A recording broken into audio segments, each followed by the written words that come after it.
বিয়ে হয়েছে 2 বছর। স্বামী প্রবাসে থাকেন। এই 2 বছরে আমি যতবারই তার কাছে গিয়েছি, কখনো মনে হয়নি তিনি আমাকে নিজের থেকে খুঁজে নিয়েছেন। ছুটিতে বাড়ি এলে টানা 10 দিনও চলে যায়, তবু দাম্পত্য ঘনিষ্ঠতা হয় না, যদি না আমি নিজে আগ্রহ দেখাই বা অনুরোধ করি। কখনো কখনো আমি চাইলেও তিনি সাড়া দেন না। বয়স্ক মানুষের মতো চুপচাপ শুয়ে থাকেন। রাতে আমি জড়িয়ে ধরলে তিনি বিরক্ত হন।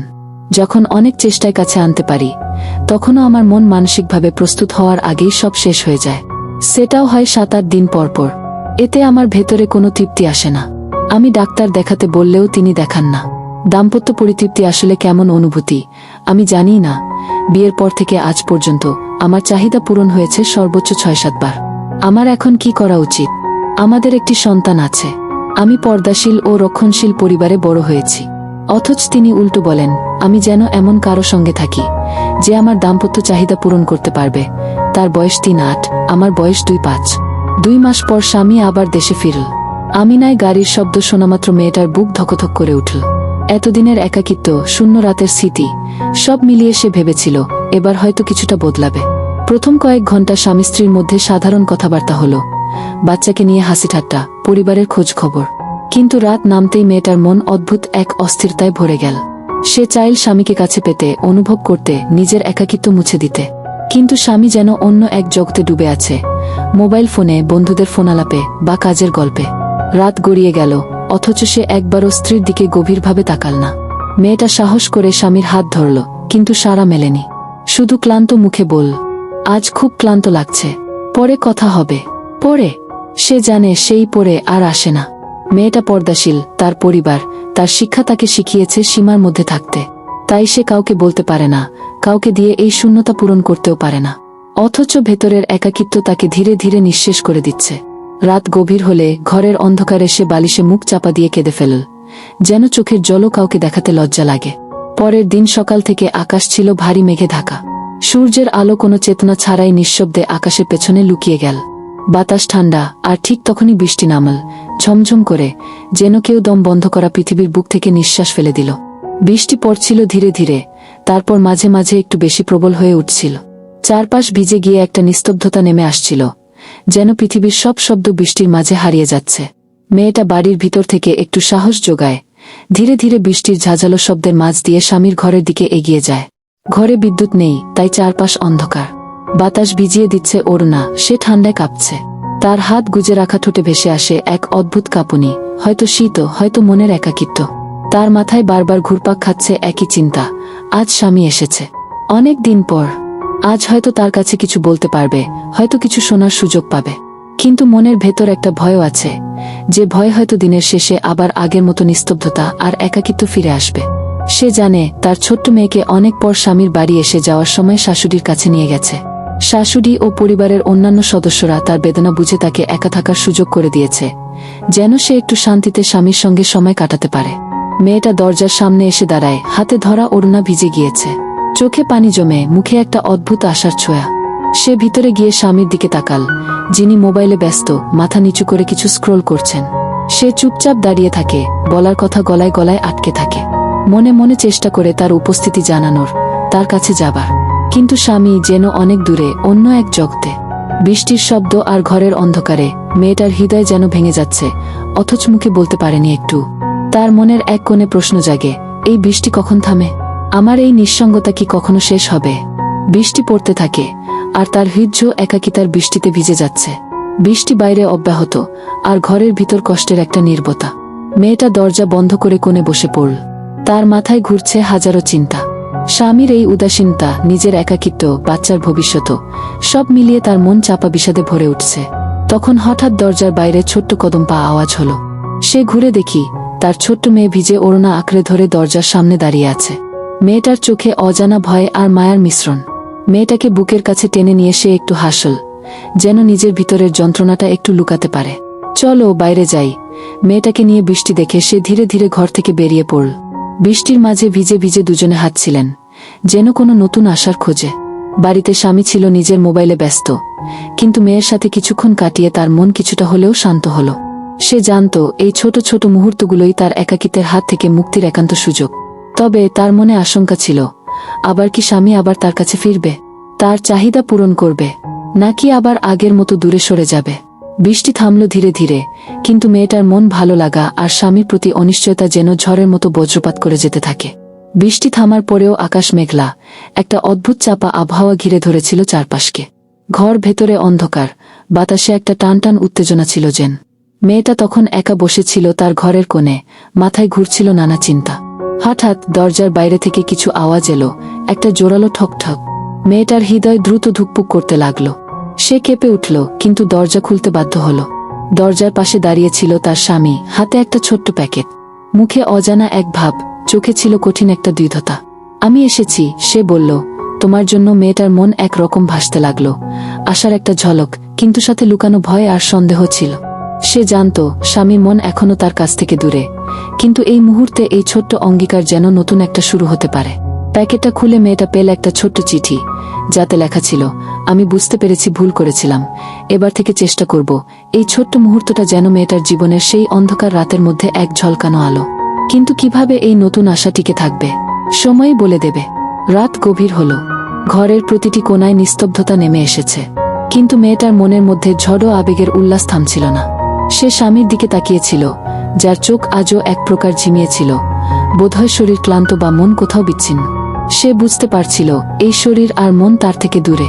শারীরিক উপস্থিতি থাকলেও অভ্যন্তরে ছিল এক ধরনের শূন্যতা, যা পূরণ করার ক্ষমতা নেই। মেয়েটার মনে একটা অদ্ভুত ব্যথা জাগল, যেটা আগে কখনো এত তীব্র হয়নি। সে স্মরণ করল বিয়ের শুরুতে কত আশা ছিল, স্বপ্ন ছিল, যে স্বপ্নগুলো আজ যেন অন্ধকারে হারিয়ে যাচ্ছে।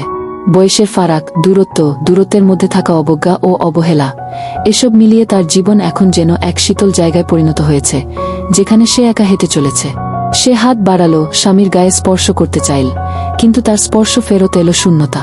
স্বামী অস্বস্তি প্রকাশ করল, যেন তার শরীর তার নিয়ন্ত্রণেই নেই। আমি চাই তুমি সুখী হও, স্বামী ফিসফিস করে বলল, কিন্তু মেয়েটার হৃদয় ভেঙে গেল। এই কথাগুলো যেন ছিল এক ধরনের তিক্ত ব্যর্থতার স্বীকারোক্তি। মেয়েটা তখন বুঝতে পারল, শুধু ভালোবাসা আর ইচ্ছার কথা দিয়ে তার এই একাকিত্ব, তার অবহেলা আর শারীরিক দূরত্ব কখনো পূরণ হবে না। তার মন চেয়েছিল সত্যিকারের স্পর্শ, সত্যিকারের উপস্থিতি, কিন্তু সেটা তার জীবনে আজ নেই। তাকে এখন একলা থাকার প্রস্তুতি নিতে হবে, নিজের জন্য লড়াই করতে হবে। বৃষ্টির মতো নিঃসঙ্গতার মধ্যেও যেন সে একটা নতুন শক্তি খুঁজে পেতে শুরু করল। ঘরটা এখন এক গভীর নীরবতার মাঝে ডুবে আছে। সময় যেন থেমে গেছে। মেয়েটার মনে মিশ্র অনুভূতির ভেলা তলিয়ে চলেছে, আশা, দুঃখ, অবসাদ আর একেবারে নির্ভয় একাকিত্ব।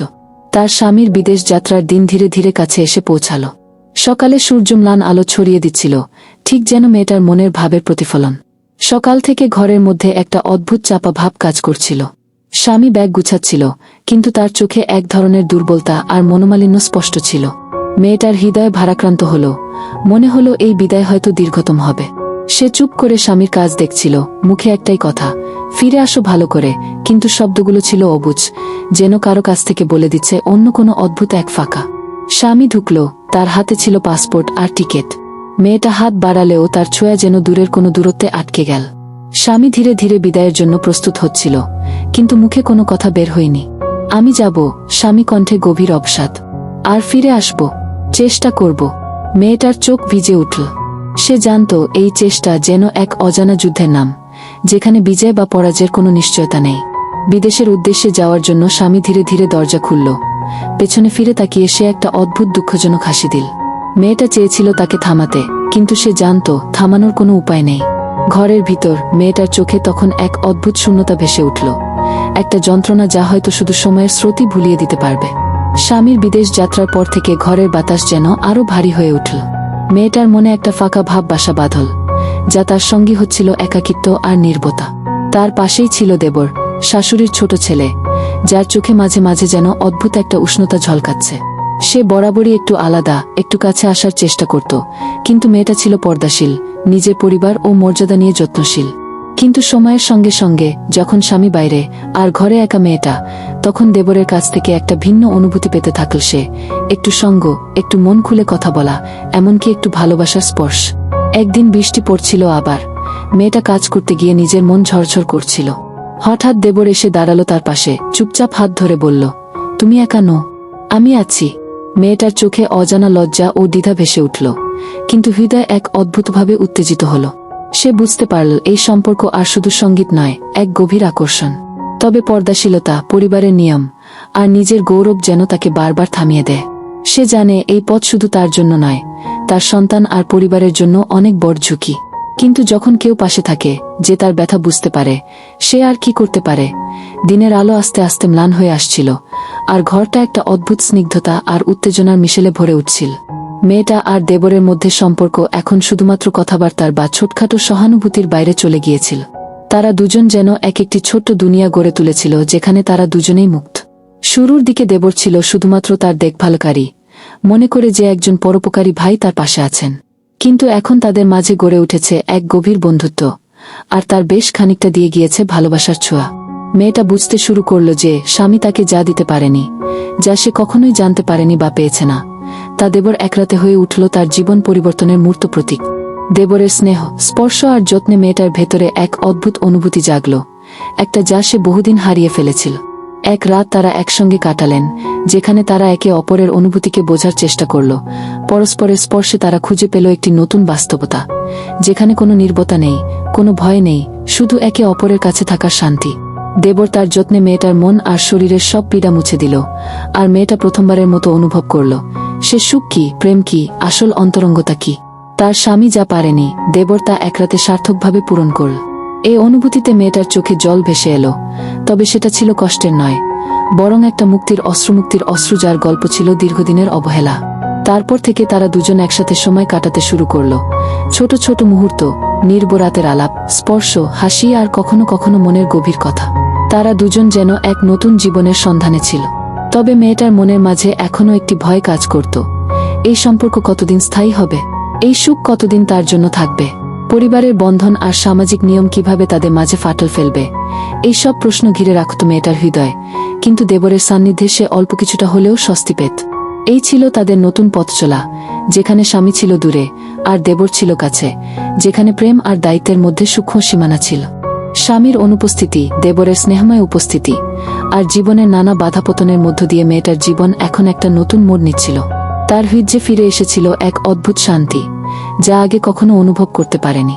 দেবরের সঙ্গে কাটানো সময়গুলো তার জীবনের এক এক ফুলের মতো প্রস্ফুটিত হচ্ছিল। ছোট ছোট হাসি, নরম কথাবার্তা, যত্ন, সবকিছু মিলিয়ে তার মন আর শরীর দুই যেন এক রকমের পূর্ণতা পেতে শুরু করেছিল। একসময় যেদিন সে কষ্টে, দুঃখে, নিঃসঙ্গতায় ভুগত, আজ সেই সময়গুলো যেন স্মৃতির পর থেকে মুছে গিয়েছে। তার সংসার এখন শান্ত আর সুন্দর। দেবর তার পাশে থেকে তাকে স্নেহের ছায়ায় জড়িয়ে ধরেছে, আর মেয়েটা সেই স্নেহে আত্মবিশ্বাস ফিরে পেয়েছে। সে জানত, যদিও তার স্বামী দূরে আছেন, তার পাশে কেউ আছেন যে তাকে সত্যি বুঝে, সম্মান করে। ঘরের বাতাসে ভালোবাসার সুবাস মিশে আছে, আর মেয়েটার চোখে উজ্জ্বলতা, মন মিশে আছে আনন্দে। প্রতিদিনের ছোট ছোট আনন্দগুলো তার জীবনে নতুন রং এনে দিয়েছে। বাবার জন্য ভালোবাসার কথা, সন্তানের হাসি, দেবরের যত্ন। একসময় যেখানে সে হারিয়ে গিয়েছিল, সেখানে আজ সে নতুন করে জন্ম নিচ্ছে, একটি জীবনের যা পূর্ণতা, শান্তি আর সুখের। তবে জীবনের এই সুন্দর সময়ের মাঝেও মনের এক কোণে রয়ে গেছে ক্ষণস্থায়ী উদ্বেগ, ভবিষ্যতে কি হবে। কিন্তু এখনই সে সেই চিন্তা কিছুটা ত্যাগ করে জীবনের মধুর মুহূর্তগুলো উপভোগ করতে চায়। মেয়েটার স্বামীর দেশের বাইরে থেকে খবর আসে, তার গর্ভধারণের কথা সে জানতে পেরেছে। এই খবর কিভাবে তার জীবনকে বদলে দেবে? সে কি দেবরের প্রতি তার নার্ভাকে ধরে রাখতে পারবে, নাকি এবার শুরু হবে নতুন এক যুদ্ধে, যেখানে থাকবে ঘরবাড়ির সম্মান, বিশ্বাসের টানাপোড়েন আর অজানা সিদ্ধান্তের নাটক? এই গল্পের পরবর্তী অংশে আপনি দেখবেন কিভাবে মেয়েটার স্বামী এই খবরের প্রতি প্রতিক্রিয়া জানায়, আর কিভাবে তাদের সম্পর্কের ধারা বদলে যায়। আপনি কি আগ্রহী? পরের পার্টে আছে উত্তেজনা, আবেগ আর অপ্রত্যাশিত মোড়। স্বামীর বিদেশ যাওয়ার পর থেকে মেয়েটার জীবন যেন এক অনিবার্য একাকিত্বের মধ্যে ডুবে গিয়েছিল। প্রতিদিনের সোনালী স্বপ্নগুলো ম্লান হতে থাকল, আর ঘর সংসারের সেই স্নিগ্ধতা বদলে এল নিঃসঙ্গতা আর বিষাদের মাঝে। তখনই এক বিশেষ মানুষ তার জীবনে আসতে শুরু করল, দেবর, তার শাশুড়ির ছোট ছেলে। দেবর স্বভাবতই বেশ যত্নবান, কিন্তু প্রথম দিকে মেয়েটা তার কাছ থেকে দূরে থাকার চেষ্টা করেছিল, কারণ সে নিজের গৌরব, পারিবারিক মর্যাদা ও সমাজের শর্তাবলীকে সম্মান করত। তার মনে সবসময় পর্দাশীলতার একটা দেয়াল ছিল, যা দেবরের কাছাকাছি যেতে বাধা দিত। কিন্তু সময়ের সঙ্গে সঙ্গে দেবরের ছোট ছোট আচরণগুলো তার মন ভেঙে দিতে লাগল। দেবর প্রতিদিন বাজার থেকে নানা রকম মজার ও নতুন খাবার কিনে এনে ভাবির জন্য নিয়ে আসত। এদের মধ্যে ছিল মিষ্টি, পিঠা, প্রিয় সবজি, এমনকি কখনো কখনো ছোট ছোট ডেজার্ট। এই খাবারগুলো ছিল ভাবির পছন্দের, যা দেবর সতর্কভাবে বাজার থেকে বেছে নিয়ে আনে যেন ভাবির মুখে একটুখানি হাসি ফুটে ওঠে। দেবরের এসব ছোট ছোট কাজ ছিল শুধু খাওয়া দাওয়া দেওয়া নয়, বরং একটি নিভিতে দেওয়া স্নেহ, যার মাধ্যমে সে মেয়েটাকে বোঝাতে চেয়েছিল যে সে তার পাশে আছেন, তার যত্ন নিচ্ছেন। সে চাইতো ভাবির মন ভালো থাকুক, যেন তার হৃদয় কিছুটা হলেও শান্তি পায়। প্রতিদিন বিকেলে বা সন্ধ্যায় তারা একে অপরের সঙ্গে কথা বলতো, দিনের ছোটখাটো গল্প, দুশ্চিন্তা শেয়ার করত। মেয়েটার জীবনে এই ছোট ছোট স্নেহ ছিল এক অদ্ভুত সান্ত্বনা, যা তার মনকে আলপনা দিতে লাগল এক নতুন রঙে। যখন তিনি একা, হতাশ, তখন দেবরের মজাদার খাবারের কথাবার্তাগুলো যেন এক আশার সেতু। এই ছোট্ট সেতুটি তার কাছে এক আশার আলো হয়ে উঠল। কিন্তু ভিতর থেকে মেয়েটার মনে এক অদ্ভুত দ্বন্দ্ব চলছিল। একদিকে সে দেবরের এই যত্ন, স্নেহ ও কথা শুনে এক মায়াময় সম্পর্ক অনুভব করত, অন্যদিকে সমাজ, পরিবার আর নিজের মূল্যবোধের ভয়ে সে বারবার নিজেকে থামাতে চেয়েছিল। তার মনে প্রশ্ন উঠত, আমি কি ঠিক পথে আছি? এই সম্পর্ক কি আমার ও আমার সন্তানের জন্য ঠিক? মেয়েটা বুঝতে পারত এই প্রেম বা স্নেহের ছোঁয়া তরা জীবনে একটা বিপ্লব ঘটাচ্ছে, কিন্তু সেটা তো একদিকে ছিল নিষিদ্ধ, অন্যদিকে ছিল তার সুরক্ষার প্রহরী। সে যখন দেবরের কাছ থেকে খাবার নিয়ে হাসত, তখন নিজের চোখের কোণায় লুকানো অশ্রু বুঝত। এই হাসি এক অদ্ভুত কষ্টের মুখোশ। একদিন দেবর হাতে ফুল আর পছন্দের খাবার নিয়ে এসে বলল, তোমার জন্য, যেন কিছুটা খুশি ফিরে আসে। মেয়েটার চোখ অঝোর ধারায় জল ঝরল। সে জানত এই ছোট ছোট মুহূর্তগুলো তার জীবনের একমাত্র সান্ত্বনা, একমাত্র শান্তি। কিন্তু সে আবার নিজের আত্মসম্মান আর পরিবারের গৌরব নিয়ে ভাবতে থাকল। এই ছোট্ট সুখের বিনিময়ে সে কি সবকিছু হারাতে চায়? সে বুঝতে পারত যে এই সম্পর্কের গতি কতটা ঝুঁকিপূর্ণ। মেয়েটার মনের ভিতরে যেন এক সংকট সৃষ্টি হল, যেখানে ভালোবাসা আর বাধ্যবাধকতার মধ্যকার টানাপোড়েন তার প্রতিটি নিঃশ্বাসে শ্বাসরুদ্ধ করে। এই যুদ্ধে জয়ী হতে হলে তাকে বেছে নিতে হবে নিজের অন্তরের ভালোবাসা, নাকি পরিবারের মর্যাদা ও দায়িত্ব। মেয়েটার স্বামীর দেশের বাইরে থেকে খবর আসে, তার গর্ভধারণের কথা সে জানতে পেরেছে। এই খবর কিভাবে তার জীবনকে বদলে দেবে? সে কি দেবরের প্রতি তার নার্ভাকে ধরে রাখতে পারবে, নাকি এবার শুরু হবে নতুন এক যুদ্ধে, যেখানে থাকবে ঘরবাড়ির সম্মান, বিশ্বাসের টানাপোড়েন আর অজানা সিদ্ধান্তের নাট? বন্ধুরা, পরের পার্ট দেখার জন্য চ্যানেলটি অবশ্যই সাবস্ক্রাইব করুন আর পাশে থাকা বেল আইকনটি বাজিয়ে দিন।